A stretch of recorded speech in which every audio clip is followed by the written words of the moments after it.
இதை எண்ணி எண்ணி இயற்கையை வியக்கிறேன். எட்டாத உயரத்தில் நிலவை வைத்தவன் யாரு? பெண்ணே பெண்ணே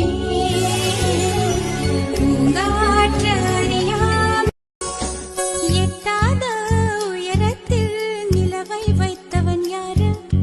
கையோட சிக்காமல் காற்றை வைத்தவன் யாரு? இதை எண்ணி எண்ணி இயற்கையை வியக்கிறேன். எட்டாத உயரத்தில் நிலவை வைத்தவன் யாரு? பெண்ணே